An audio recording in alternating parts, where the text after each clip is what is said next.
Yet I've been going through our options for our finances and our investments, and there's too many. Well, I think that's a good thing, provided you understand them and you have a guide that can take you through the process of understanding them. If you don't. Good thought. I know, right? Moving forward with the Decker team. Moving forward together with the Decker team. So we're welcoming you to another episode of Life's Inside Track. I'm Yetta Decker. And I'm Ken Decker. And we're excited because we get to come together with you and share techniques, thoughts, tips, tools, and truths that we all need, we all deserve. You, I, everyone. We can turn our house into home, our families thrive, and we live the best life possible. In this segment, we're going to consider, where do you go to get advice to help position you financially? Now, often when we talk about finances, I find what happens, people think, well, you're just all about money. And we sometimes hear that, like, I don't know, I don't have a lot of money. Show me the money, honey. Right, except it's not really about that. It's not about whether you have a little or you have a lot. What the conversation is about is doing the best with what you've got. Yes. That's why we talk about money. And if we're going to talk Bible, which I wasn't going to do, but that resonates with me so loudly that money is talked about, I believe, more than over 2,000 times for sure, more than any other topic. Yes, it is. Because we knew, God knew, we'd struggle with this thing called money, and it would be a hard thing for us to navigate. So when we don't talk about it, because it's almost like one of those taboo topics.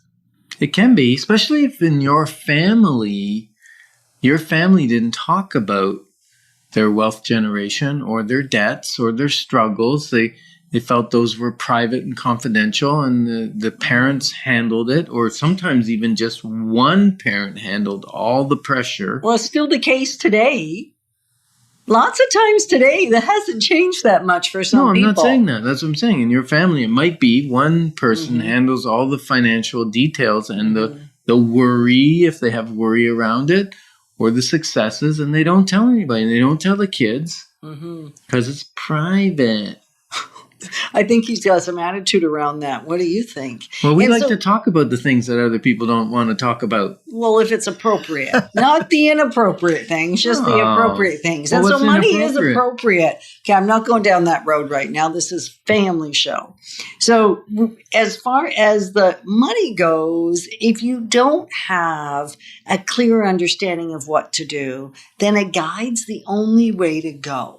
We didn't have a clear understanding at the beginning. I mean, if you haven't listened to any of our other episodes, you won't know that we were completely messed up in the financial quadrants area of our life.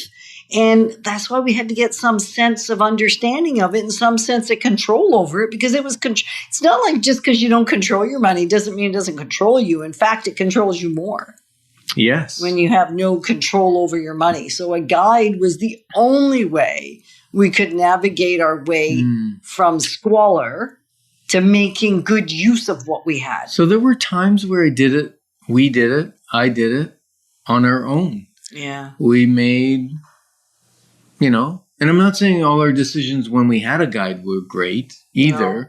But we made some good decisions, made some bad decisions. I remember we bought some gold stock, and I bought some gold stock, and you gave me it was like $500 or something. And the guy said, he called me back, I don't know, 30 days, 60 days later, and go, they haven't found the gold yet, but we think it's good, and it's now $1,000. Do you want to buy some more? And I said, no, actually, I want to sell if it's $1,000. Because we doubled our money in a short period of time. So sometimes, and he wasn't prepared for that. No, he wasn't, and actually it became worth zero very, very quickly. We did get some money. No, afterwards. Oh, afterward, yeah. After we got our money out. Right. Yeah. We got our money out, and then the bottom dropped out of it because they didn't strike gold, and so then it became worthless. So we don't tend to do a lot of those high risky investments, but when we were trying to find our way, we experimented with a lot of different things. We bought stocks, and then we went to the bank. And the bank is a lot of times where people start because maybe you don't have a lot of money yet. And so you think, oh, it's not worth the time of a financial planner or wealth developer. We just need to figure out what to do with this little bit of money. And that can be true. And we started with the banks and we did some of their mutual funds, which had no fees attached, which we liked. There was no commission to do it. So we bought some of those. We bought some bank stocks and some different stocks online. And we did it ourselves. Now, that wasn't necessarily the best thing, but at least we were investing. Right. Getting started. I think, and if you're already started and you're well down in your investment journey, hopefully you can still listen to this and pick up the odd tip of something you didn't do that you wish you had, or something that you could pass on to somebody else. Somebody else needs your help, even if you got it all together. Right. And so trying different things was the way we learned that we actually didn't know very much, even when we thought we did. Well, we tried by trial and error, which is kind of nice because now you don't have to. And that's why we wrote the book, The Wealth Formula. So there's lots of different ways of getting your advice. Reading is one, but you could go to the bank. You can do a financial planner. You could do a wealth manager. You could do what they call private banking. You can go to exempt market dealership. And people might be saying, well, what are all these things? Well, we're going to explain them in upcoming segments. And it's important to know that some of them you don't have access to until you have a significant amount of money, which kind of isn't fair. No, it isn't. But really. It's life. Yeah, so what do you think about that? If we go to the bank first, start putting some money, get a TFSA. You can also do self-directed, which is kind of nice. Some people don't use TFSAs because TFSA is tax-free savings account because they think it can only go in a tax-free savings account at 0.5% or something.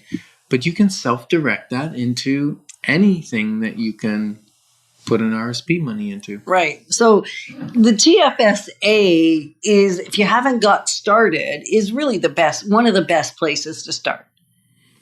Yeah, especially if you are in a lower tax bracket, because it always bugs me when people say, oh, put money in RSPs. And I go, well, how much money do you make? Very little. Okay, then don't put it in an RSP yet. Save up that contribution room for when you're a high income earner and you can save a lot of tax. Right, because RSPs, and if you've been reading any financial books, you probably know this, but it took me years to catch this concept. So I'm going to belabor it for a minute as your guide in this moment. And that is, RSPs are just tax deferral. Yeah. It's not like tax exempt forever and a day. It's just tax exempt in this moment. Yeah, because when you bring it out, you're paying tax. Yeah. And so the nice thing is the growth is done tax-free, which is the advantage. You know what I should do right now? I should do a disclaimer. We are not financial planners. We're not licensed to sell anything. No, we don't sell nothing except real estate. Real estate. We're licensed to sell real estate. But we're here just to talk about our life experience, and maybe some of the learning that we've done over the years will assist you in opening up questions and things to ask, or people are looking for a guide. Really, that's what we're talking about in this show. Right. So what I'm going to encourage you to do is write down your questions as you listen to this. If there's a term we've used that you don't understand and you're going, but I like the idea of one of the things that Ken said, just write it down and write down what your question is, because if and when you reach out to us, we can make sure you get in front of the right person to be your guide, depending on your question. Yeah, and maybe you just want to buy the wealth formula that yours truly wrote and go from there. So we're grateful to be partners moving forward in building wealth, wisdom, and worth. Moving forward with the Decker team. Moving forward together with the Decker team.